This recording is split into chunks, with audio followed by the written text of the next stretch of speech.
Good morning, everybody.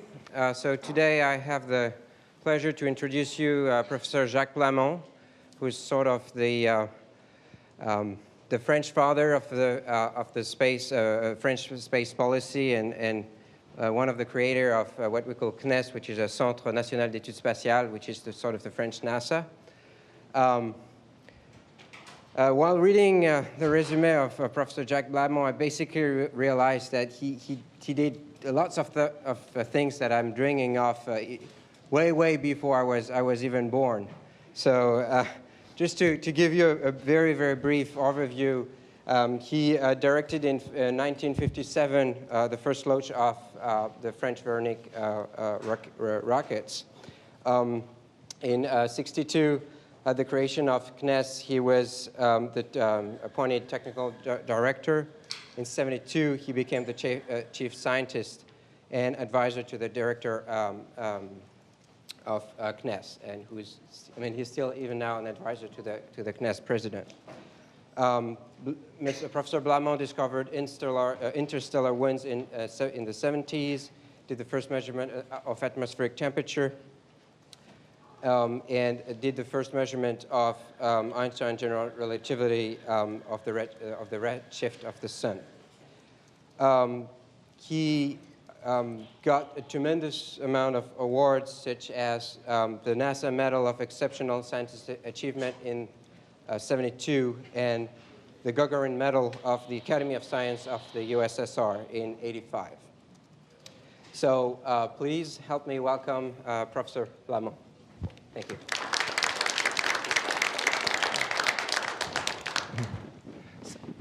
Thank you very much for being host to a very informal talk. It's marked that I am an advisor to the CNES president, which is quite true, but I'm not speaking for CNES. It's just my personal view, which I would like to present to you. And so it's a very informal way of presenting. I hope that you will feel free to interrupt and to whatever, when there is something which I say which is too with a poor English, then please don't hesitate to ask me to repeat. I am here this week as a visiting scientist at Jet Propulsion Laboratory, and so I've been a visiting scientist at JPL for something like 25 years, and I've taken part into a number of planetary projects with them, and so I just took this opportunity, being in California, to come and see you for this talk. And my talk is how can Google Earth always meet customer demand for space images? So this is the title of my talk. And the thesis of this talk will be the following. You have created a need for images. And today you are essentially purchasing images.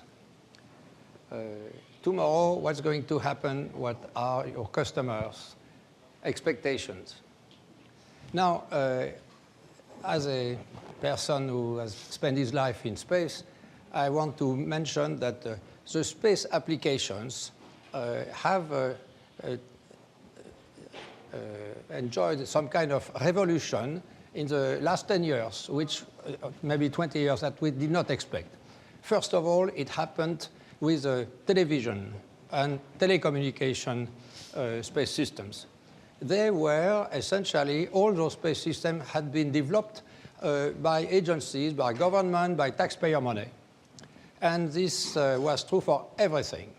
Now, in 1988, there was the first launch by a Luxembourg company called Astra of a telecommunication satellite, which is private, with a direct diffusion to the public. And it was, first of all, used on England, then afterwards on Germany. And the operators of telecommunication discovered that there was an enormous amount of money which could be made by operating the spacecraft and operating the space segment. Therefore, they took over. They decided that they would launch the satellites, they would operate everything, and so the agencies, the government, just were left out. And so right now, today, 20 years afterwards, it has become private. It was a public money, it was public operation, now it is completely private. And so we have something like 20 per year, we have 20 geostationary satellites which are paid for by the market. Now, so this evolution of public to private is now also the evolution of the localization by space techniques like GPS, basically. GPS has been developed for the US Navy. At the beginning, there was only one customer, the US submarines, with a system called Transit. And then afterwards, it has moved to GPS. It was discovered around 1990, during the first Gulf War, that this system could be used by airmen, and so to localize their position. And so it has been slow, but it has suddenly become, in the last 2 or 3 years, an enormous mass product with the same space system, which is essentially providing signal free, that's been paid by the DoD. You have had in 2005, you have 8 million receivers which have been bought by the public, and it went from 8 in 2005 to 15 in 2006, with an enormous increase in this market. And that means that you have the injection of millions of people using a system which was not supposed to be developed for them. And it's expected that we will have something like at least 15 to 20 million people using this next year. Now, you Google, you have done something similar in an area where we never imagined that it would happen, the area of space imaging. And therefore, we are moving for the space images as the other space applications from a public system with a public customer to a mass system where the customer is not, it's still there is a lot of public users, but the customers are now millions. And so this is the creation of this image need. Now, that's just what I said, that this model will replicate telecommunication and GPS evolutions. And therefore, now, what's going to happen in the image market?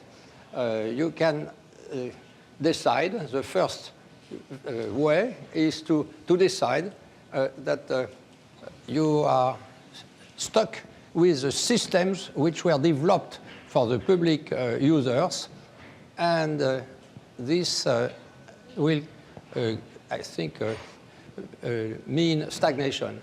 But if you want to grow, then you have to do something else. And this is what I want to suggest, because I think, and this is my contention, that the users are going to need not only resolution, but also near real time.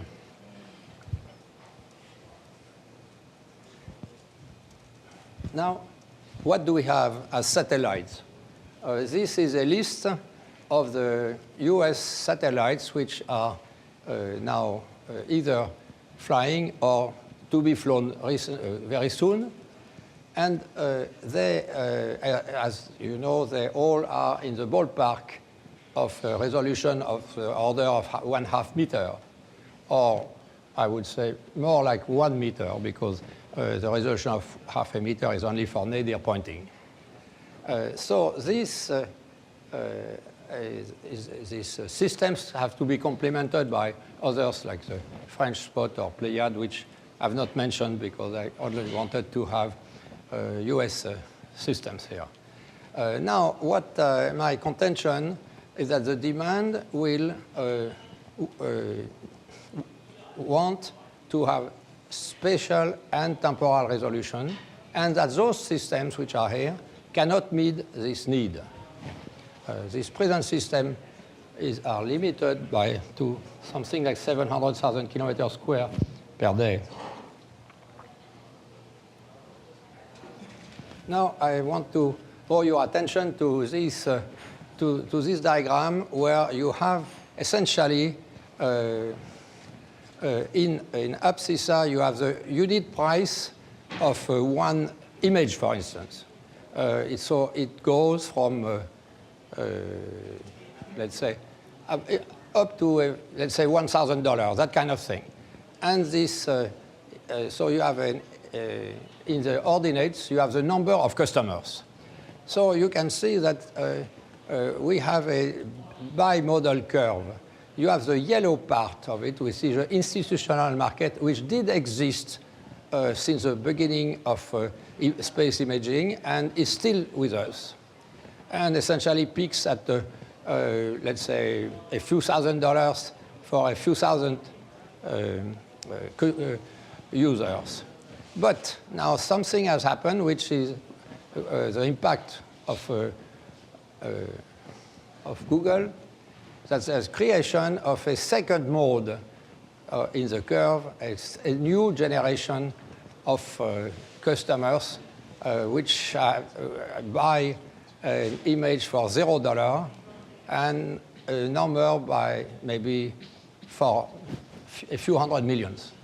So instead of having an institutional market of a few thousand people with a small amount of money, you have now something completely different, and this is your problem. I mean, to meet the needs of this mass market, which you have created and which I call maybe the Google market or the wiki market, or a chaotic system where, in my view, what is essential will be the resolution and the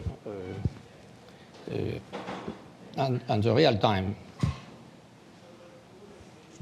Now, these needs now are,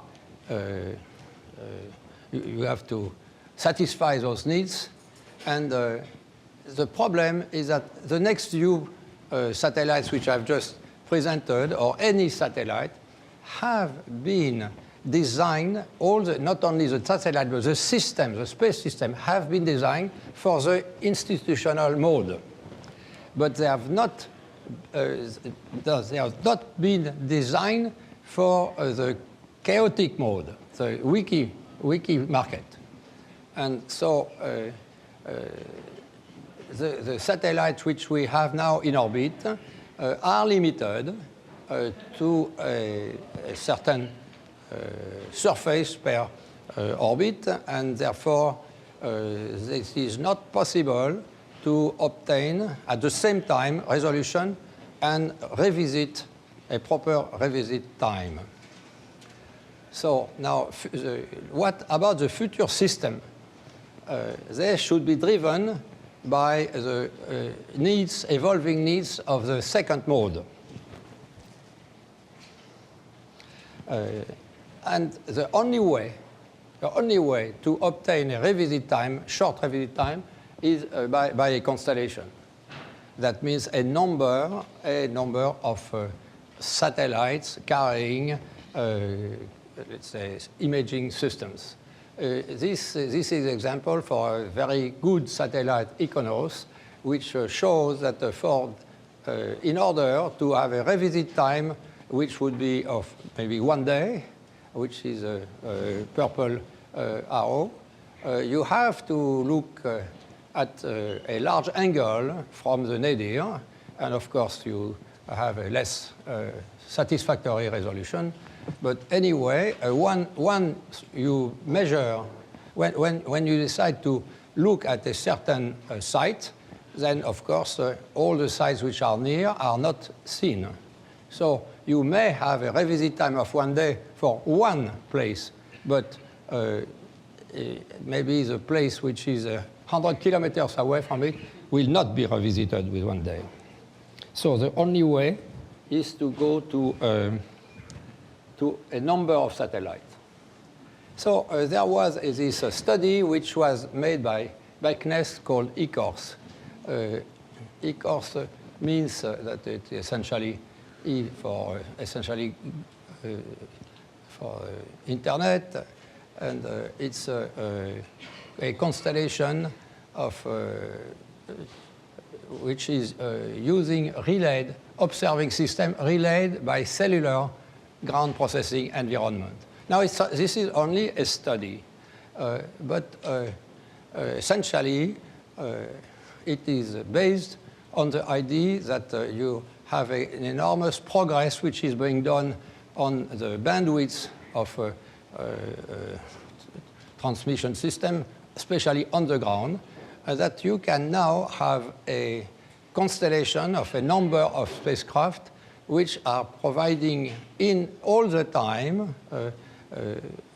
imaging, and this imaging is downloaded to a number of ground stations.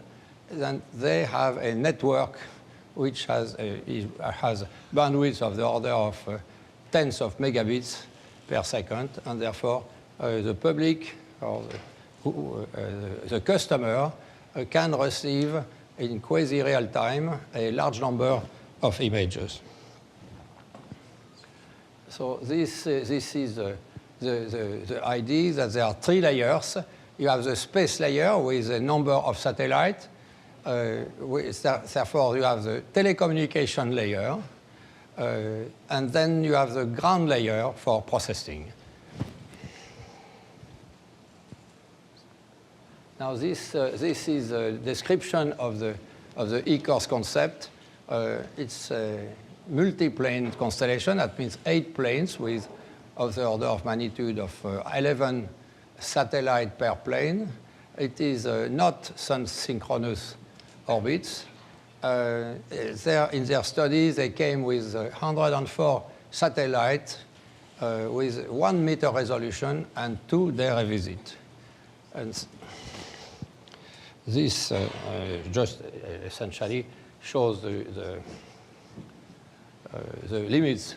Now, they also came up with an instrument which could be carried by the constellation, which mass is 40 kilos, and provide essentially with their altitude of 600 kilometers a resolution of 1 meter. But I show you this as an example of modern technology for optics, which can provide, with a small mass, a powerful instrument. Now, the problem with eCourse is that it won't exist because who is going to put in orbit 100 satellites? How to make it happen? Then something is happening. Something is happening. It is a proposal by Iridium Next. Iridium, as you know, was a constellation which was essentially invented by Motorola, and then they went into orbit about 10 years ago, and everything was bad.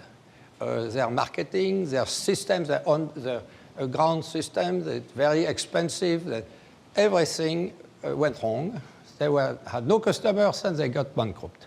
Then they were saved by the bankruptcy law, and then afterwards they were transformed and kept afloat by the DoD. Now they are in orbit and they are making money. They have 66 satellites. You can see it. Now they are thinking of their future. And they are proposing what they call Iridium Next. Iridium Next essentially is a repeat of their fleet plus something which they call auxiliary payload. Now, on the auxiliary payload, you have to consider what they propose. They propose to place a number of small instruments, which I will briefly describe, which would be placed on each satellite and which would use about 1/10 of the resources of each satellite. And therefore, they are trying now to convince the international agencies, and especially people who are interested in environment, to participate to the constellation. They figure that the constellation will cost about $6 billion, and they consider that the price of these instruments they have priced them about $2 billion for 20 years, about the order of magnitude of 100 million per year. Here I want to introduce a new idea compared to what Iridium has done. It's that you could, instead of using only 5 to 10% of the capacity, to add a camera on each of the 66 satellites to meet Google imagery needs. And therefore, right now you find out that the system looks very much like ECORS. I mean, the ECORS study just goes to essentially something very similar to the Iridium thing. So this is a Iridium spacecraft. You can see 66 satellites in 6 planes. So it looks very much, it is not as big, as large as ECORS, but it's not that bad. The orbit is a bit different, but it's acceptable. And there are a number of issues, the payload weight, the payload power, and the payload data rate. All of this can be accommodated, as a matter of fact. I'm sure that let's say the 70-kilo camera plus electronic systems that would have been defined for ECORS would fit in the Iridium spacecraft. The payload power can be also negotiated, and the problem still to be resolved is a bit rate, which they are offering 1 megabit per second, and as we'll see, we need something like 50 times more. So, a question. In the previous slide, you mentioned. Excuse me. You mentioned the advancement that could be gained from having this sort of spatial remote sensing, the spatial and temporal resolution of this remote sensing constellation.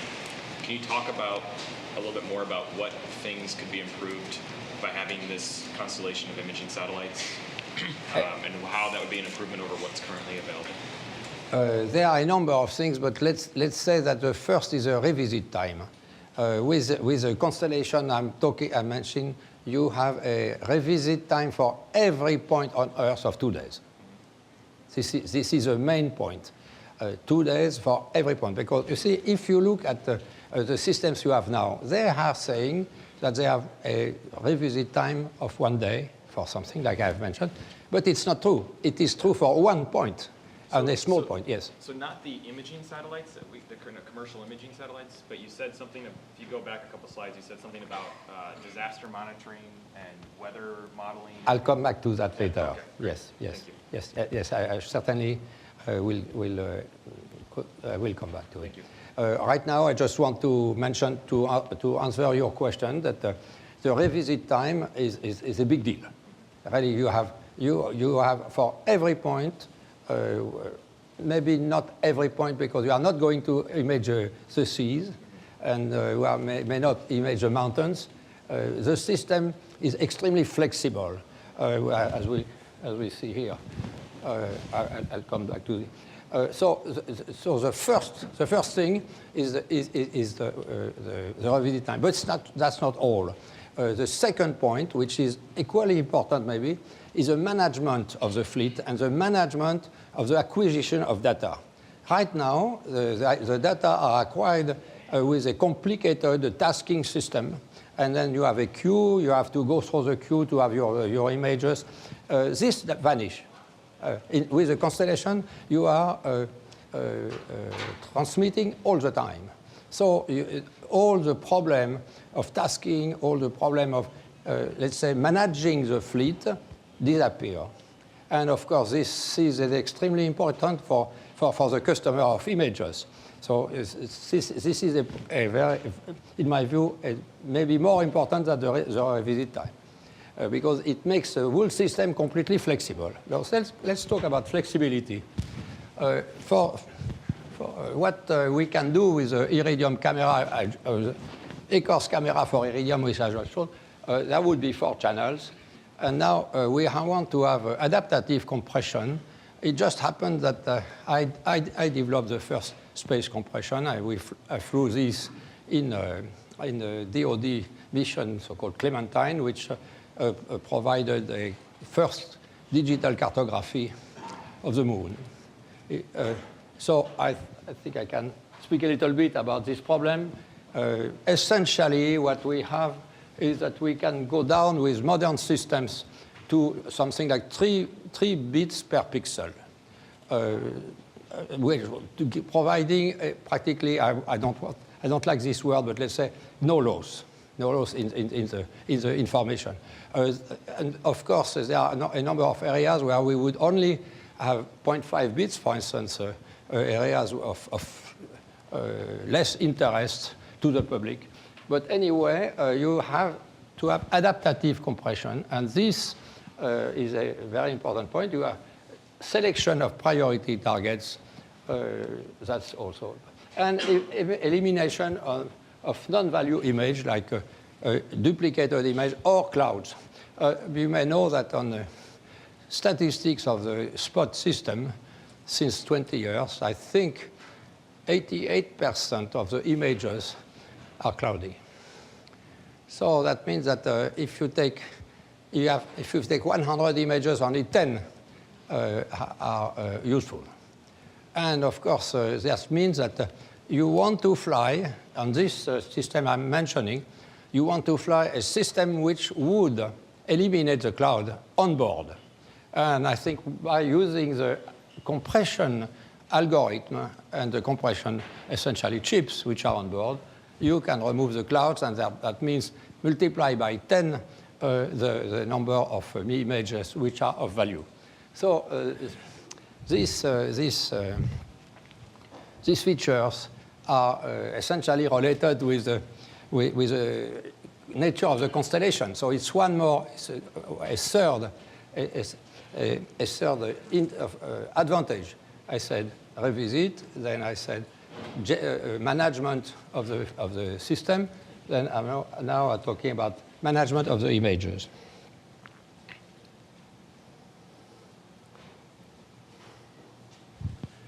So then you have to, of course, make a choice of the part of the Earth that you want to image, and this essentially can be done easily with the Iridium system. Now, my conclusion here are that the weight for Iridium is very close to the ECORS estimate, and can be negotiated. The volume can be accommodated. The energy is not a major problem from what I understand with talking with Iridium people. And then the only problem is a bit rate. And then it would mean that I won't say much on this.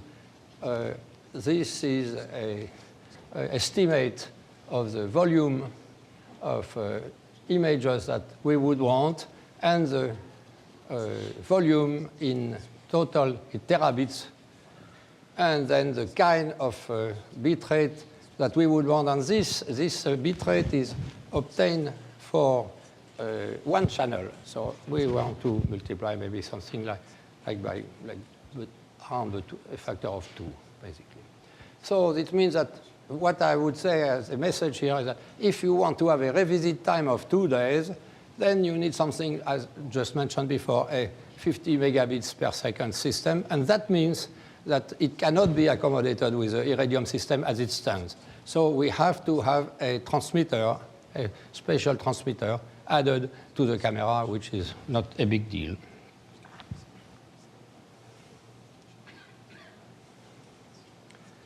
All right, so now I go to answering your question about the auxiliary payload, scientific auxiliary payload. And I figured that this would be of interest to Google to participate. Now, let me explain how it stands. There are a number of suggestions which has been channeled to Iridium through the following system. There is an international grouping of something like 70 nations plus non-governmental organization, which is called GEO, and is essentially getting together the needs for space studies of environment parameters. And those GEO group, which is based in Geneva, has started to make a list of instruments and of, let's say, domains where they could have instruments paid by governments in order to fill the $100 million a year request of Iridium for their auxiliary payload. Now, there are a number of instruments which have been, therefore, more or less, I wouldn't say selected, but just thought about, and it is in the process of being selected. Well, I want to come back to this. Now, there has been also a study made by GPL about the kind of equipment which could go on board. Let's say that all the instruments are in the ballpark of a few kilos. Let me give you some example. One of them is something which has to fly on the Iridium fleet. It is a GPS receiver. Why? Because, of course, we need the GPS. The GPS will be very interesting for localizing the spacecraft. But with this system, you can have a measurement of the solar occultation, radio occultation, which would provide you a vertical profile of the atmosphere, density and temperature, and electronic density. And so this is extremely interesting. You have a complete mapping of the parameters of the high atmosphere, let's say above 50 kilometers, for something like 1.5 kilo. Second example is the altitude of the spacecraft compared to the sea level. Now, let me remind you that this kind of thing has been achieved by a joint French NASA and NOAA program it was called at the beginning TOPEX, now it's called JSON. And this has makes a measurement of the sea level at the millimeter level of in sensitivity. And it is one of the most important facts which has been supporting the problem of global warming, because it has been found the first TOPEX satellite was launched in 92, and since 92 we have been able to measure the increase in the altitude of the sea, which is 3 millimeters per year. And this is a solid number. So it rules out some kind of announcement by the press that the sea is going to, sea level is going to change by meters in the next century. Right now it is 3 millimeters per year, and this is a solid figure. But it's not everywhere the same. There are a number of places on the ocean where it is different, because the ocean is kind of active. And therefore, such a measurement, which weighs also a few kilos, certainly would be a major contender. Now, if you are interested, I could go more in the detail of this list. I have a couple of weeks ago, there was a presentation organized by the GEO group, which I mentioned before, in London at the Royal Society, to have a discussion with the Iridium people of what could be the science benefits of this. And at that time, they had a leaflet which describes a few of those measurements.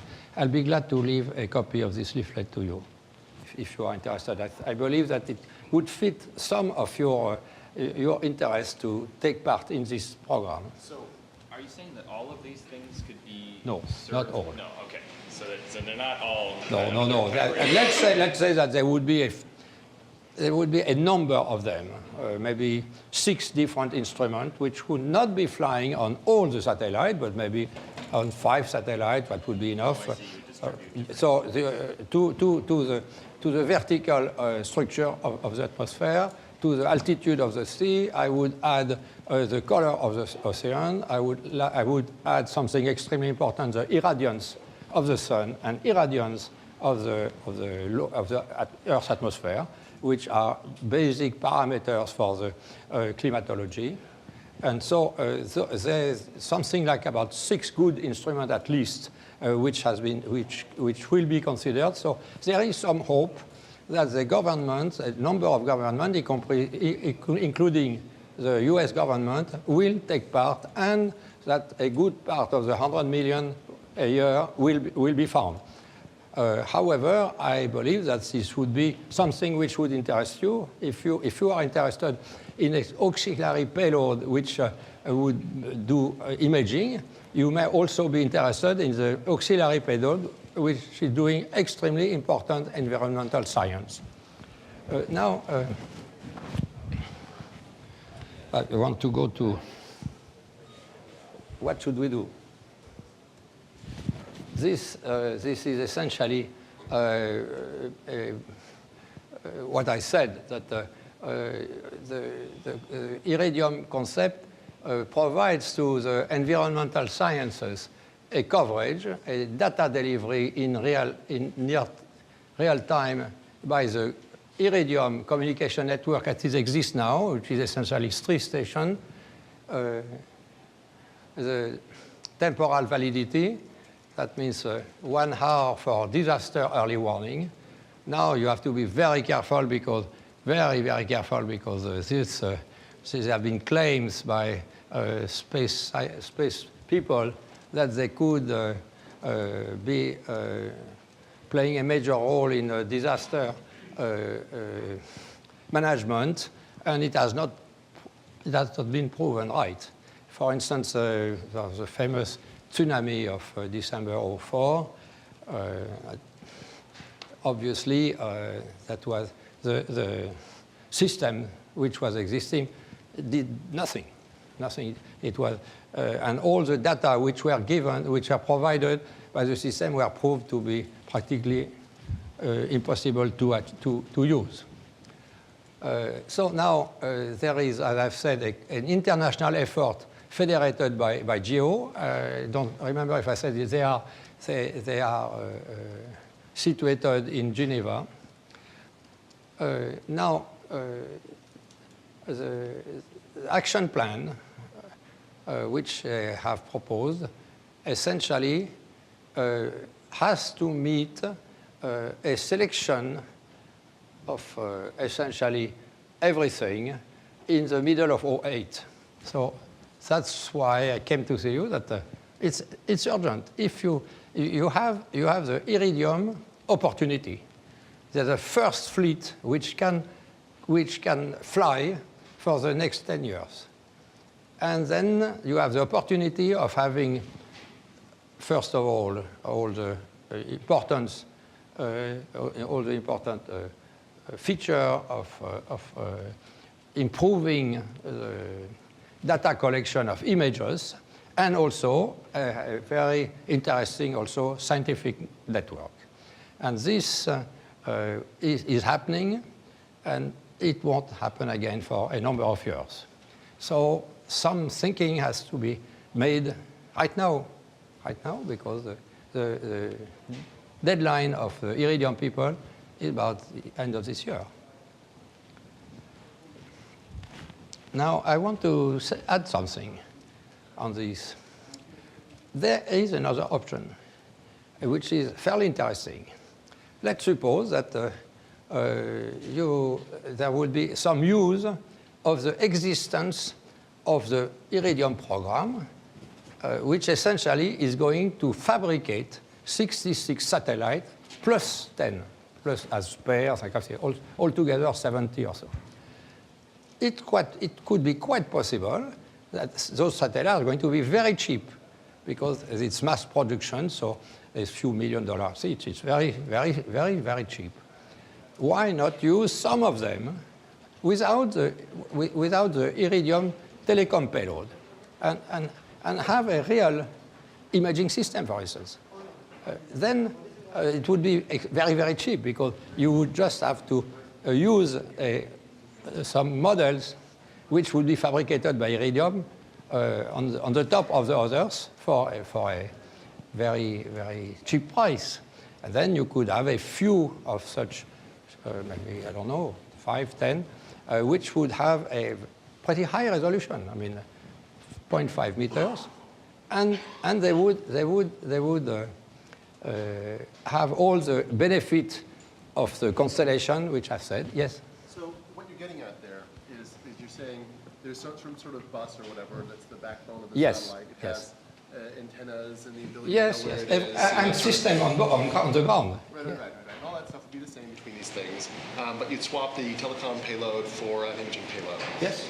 So to what extent are, for people who don't know so much about satellites, to what extent are the needs of the backbone of the satellite the same between those two? In other words, don't you have to point imaging systems around? Well, for the imaging, anyway, you have a let's say, a pointing accuracy problem. It's not accuracy, it's just that you want to maintain the system, the optical axis, in one direction, because afterwards you will reconstruct the place where you are looking at. So it's not a question of pointing accuracy, it's a question of stability.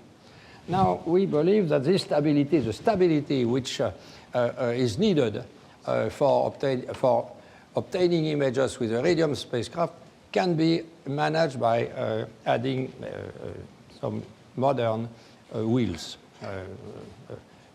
reaction wheels.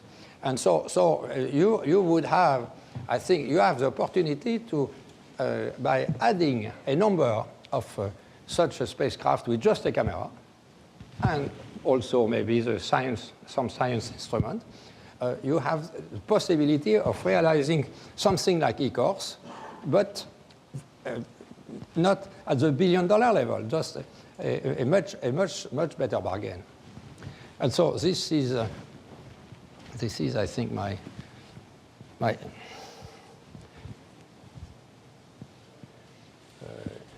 last word, essentially. So what to do? What to do? I think that the way it would be organized would be the following. You have the Iridium satellite system. Now, you have to have a space segment, which they would manage, essentially. That means they would subcontract. Iridium is nothing. It's just, it is an office. So they would subcontract the space segment to some company. Then there would be a prime contractor for the auxiliary payload, whatever it is, and then a prime contractor for the payload data operations, which could be one of the operators of today, like a spot image process. So this is organization which has to be set up. Now here is what the Iridium plan and schedule is officially announced. Definition of the mission this year, let's say for something like August, I think those dates can be accommodated. And then starts the production in 13 and launch. And therefore, the system would be fully operational for 15 years, from 2016 to 2030. Now, what would we have to do? We would have, if you are interested by the concept, to define new requirements. And because this system, what is new is that it would be defined by the system, by the requirement of the mode peak, which I've described. That means by the wiki world, by your customers, instead of being defined by the government for specific purpose like cartography or something like that. Then you have to evolve a number of requirements.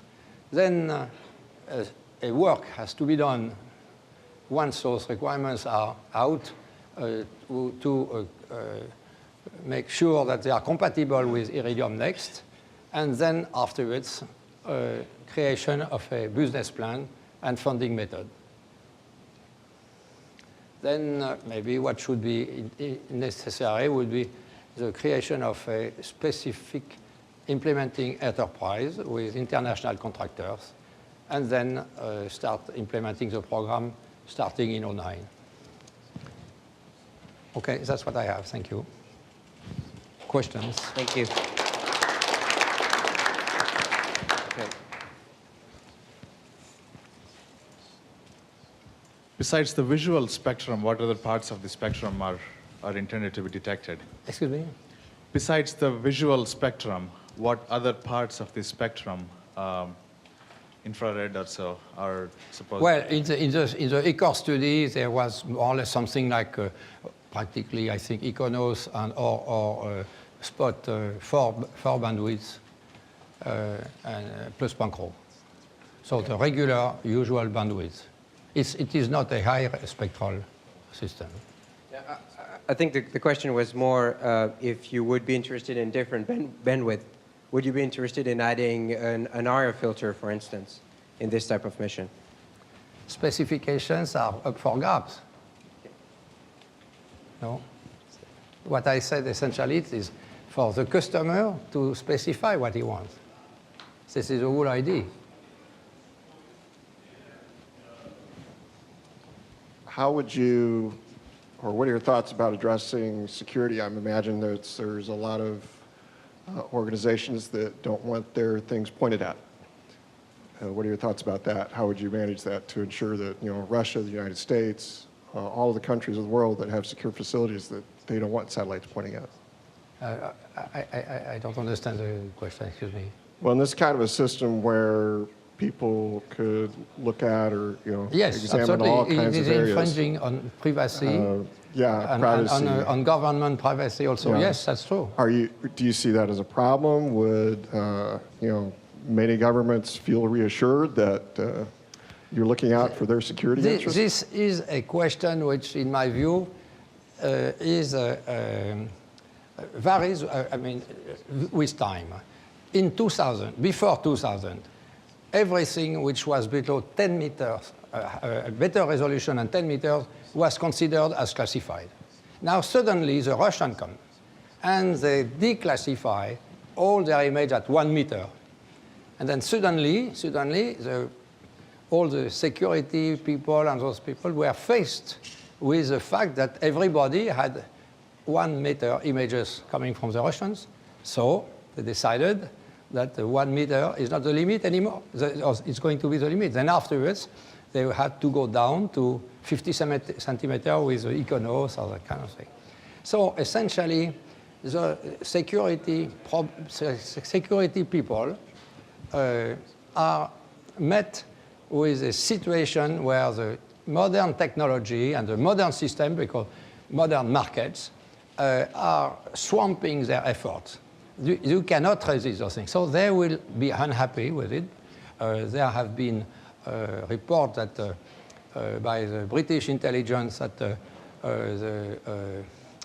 rebels in Basora used Google Earth maps to for directing their rockets against the British troops. What can you do about it? You are not going to stop Google Earth for that. And so it's going to be the same here. There will be a lot of fights. There will be resistance, but those resistance will be swamped. That's what I feel. That's what history tells us. Maybe that's not a good answer, but I think it's. You have to see that Google Earth, after the Russian thing, are completely, all those things are completely destabilizing the space imaging system. So we are in a state of flux where initiatives are creating the history. Any more questions?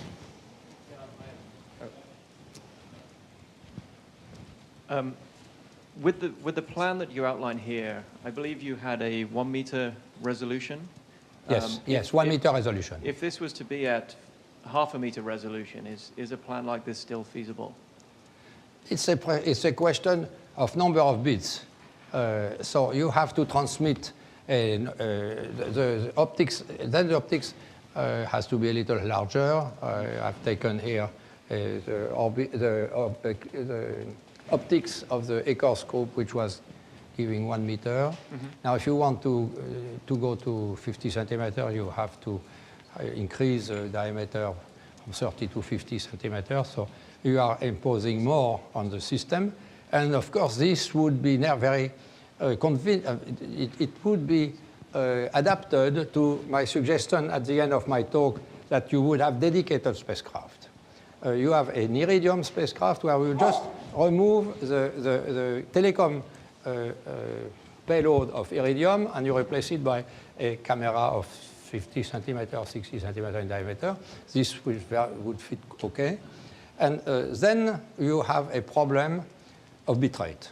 Now, the problem of bitrate is not a problem once you have your own spacecraft, because then you have your transmitter, and so it should be quite easy, in my view. Could go to 50 centimeters if you have a dedicated Iridium system. When you have removed the Iridium payload. Now, if you don't, then I think you'll be limited. You'll have a choice. You have a choice between the revisit time and the resolution, because it's a question of bitrate. Okay? Okay.